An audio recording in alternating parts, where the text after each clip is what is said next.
crazy. Sturgeon's SNP has called on the UK to rejoin the EU with new list of changes.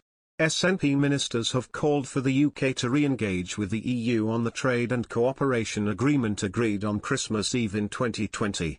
The SNP made the plea following a number of events this week which were blamed on the UK's departure from the European Union. Edinburgh also ramped up the pressure on London to take urgent policy action following crunch talks between Brexit Minister Lord Frost and External Affairs Secretary Angus Robertson.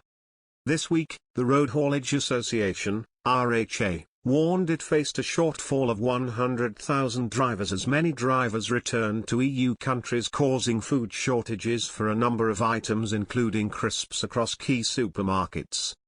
Meanwhile, statistics released this week revealed the number of students from Europe who have been accepted onto a university course in Scotland has more than halved compared to last year due to Brexit.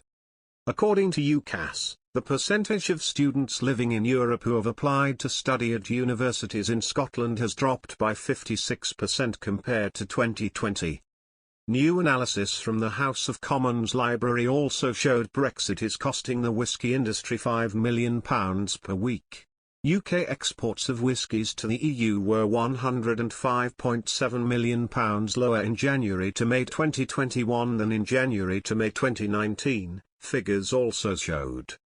In a statement, a Scottish Government spokesman added today, "These issues are a consequence of the UK Government's decision to leave not just the European Union but the Single Market and Customs Union, a move Scottish people emphatically rejected at the EU referendum."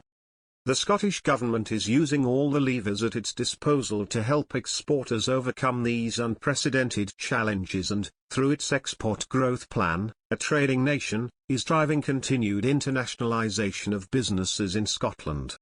Officials regularly raise with the UK Government the negative impacts that the trade and cooperation agreement is having on businesses in Scotland and will continue to do so to protect business interests. The UK Government should re-engage in good faith with the EU to find pragmatic solutions. Where these create additional new costs or obstacles, the UK Government needs to be honest about their impact and clear on additional support it will provide. Ian Blackford MP, SNP Westminster leader, added, "Scotland did not vote for this, Brexit. We have an alternative. The time will come in this Parliament when those in Scotland will have the right to determine our future as a European nation. We have the mandate and it will be used. I ask those in Scotland to join us in our journey." A UK Government spokesperson said, "The impact of the COVID pandemic and restrictions across Europe has affected trade and depressed demand, so it is too early to draw firm conclusions on the impacts of our new trading relationship with the EU. We continue to help businesses get the support they need to trade effectively with Europe, including by running export helplines and webinars with experts, providing financial support to SMEs and delaying the introduction of full import controls." In the afternoon of the 24th of December 2020, the EU and UK announced one agreement in principle on the EU-UK Trade and Cooperation Agreement. The European Commission has described the agreement as resting on three main pillars: a free trade agreement, FTA, a new partnership for security and a horizontal agreement on governance. The agreement and associated documents have been published on the UK and EU websites.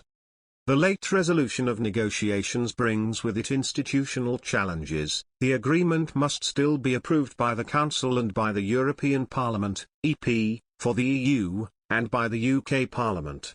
The transition period agreed under the withdrawal agreement ends on the 31st of December 2020.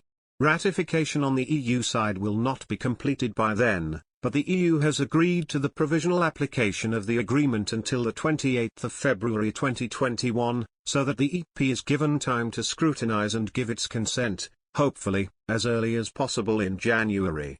The UK Parliament is expected to approve the deal by the end of 2020.